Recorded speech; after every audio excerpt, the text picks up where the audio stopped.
primaire pour permettre non seulement à nos enfants d'accéder à l'école, mais de bénéficier aussi et surtout d'un enseignement de qualité. Pour ce faire, il est engagé dans un dialogue social permanent avec les représentants de nos enseignants, étant donné que la révalorisation de la profession enseignante est au cœur de ses préoccupations. Excellences, Messieurs les vice-premiers ministres,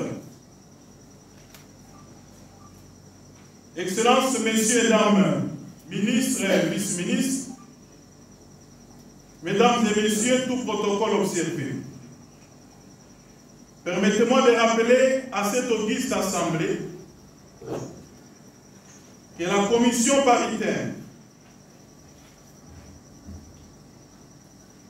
qui nous rassemble ce jour constitue un moment de dialogue avec franchise et sincérité entre nous en vue de trouver des solutions idoines aux problèmes qui empêchent l'atteinte des résultats. Pour cela, j'en appelle au sens des responsabilités et au patriotisme de chacun des participants, puisque la RDC sera en danger tant que nos enfants, qui sont l'avenir de la patrie, n'auront pas suivi convenablement les enseignements tels qu'inscrits au programme scolaire. Ainsi, étant donné que les enseignants désactivés pour absence ont été non seulement réhabilités, mais payés, l'arrêté interministériel instituant une commission permanente a été signé. Les assises de la commission paritaire sont relancées par le gouvernement pour assurer ses partenaires en guise de sa bonne foi. Mesdames et Messieurs, tout protocole observé. Face à un environnement socio-économique précaire, causé par la crise sanitaire mondiale, provoquée par la COVID-19, qui a bouleversé les calendriers scolaires 2019-2020 et 2020-2021, les activités pertinentes qui étaient déjà dans les pipelines ont connu de sérieuses perturbations, empêchant ainsi leur accomplissement. Pour cette raison, j'invite chacun de nous à prendre place à bord du bateau de changement de mentalité et de lutte contre les antivaleurs d'une part, et d'autre part, à faire preuve de patriotisme et de responsabilité en travaillant avec sagacité dans leurs analyses et recherche de pistes et de solutions en vue de consolider la gratuité de l'enseignement primaire et ipso facto accroître le niveau de la qualité de l'enseignement y égard à la mission confiée au ministère de l'EPC.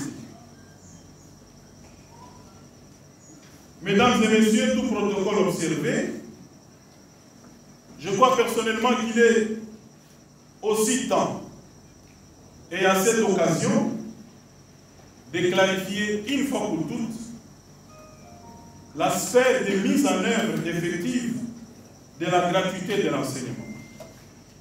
Est-ce c'est au niveau primaire où cela a été étendu jusqu'à l'école des bases? Ces assises nous permettront de lever définitivement l'équivoque.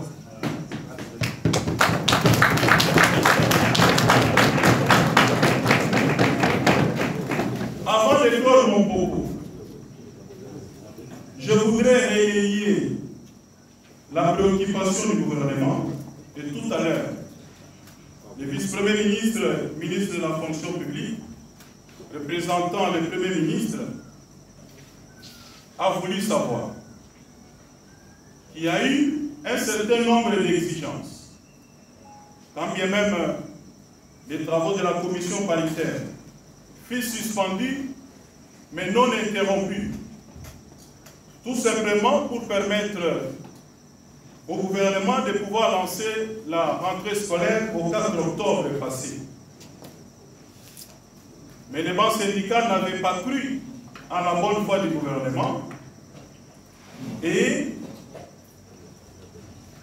a déclenché des mouvements de grève qui s'observent jusqu'à ce jour.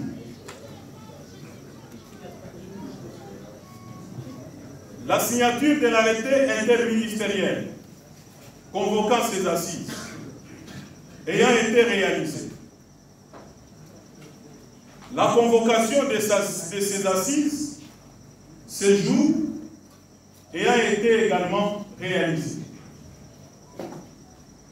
Les bancs syndicaux que j'avais personnellement reçus avaient souhaité voir la réhabilitation des 4 enseignants qui étaient désactivés de leur salaire. Ceci fut réalisé. Et le gouvernement estime que pour sa part, tous les préalables posés par les banques syndicales ont été réalisés.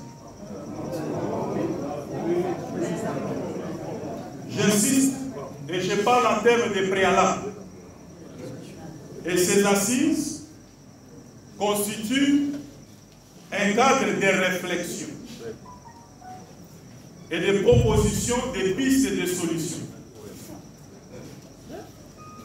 Et donc, nous n'allons pas nous interdire de réfléchir. Le gouvernement voudrait donc savoir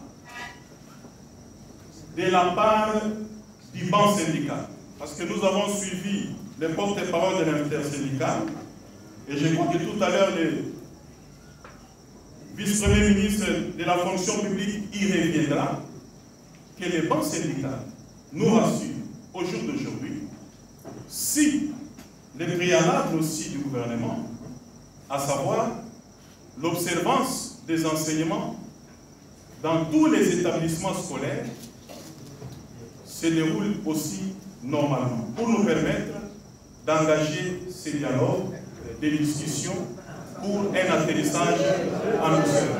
C'est donc une question qui est posée et le gouvernement est sérieux et voudrait avoir une réponse claire là-dessus du côté banque syndicale. Et nous allons poursuivre. Nous allons poursuivre. Il y a eu des préalables du côté banque syndicale, il y a également un autre préalable du côté gouvernement. Et je crois que la réalisation de ces préalables-là nous permettra d'échanger en toute quiétude, de prendre tout le temps qu'il faut, d'examiner toutes les questions même en profondeur et atterrir en douceur. Je vous remercie.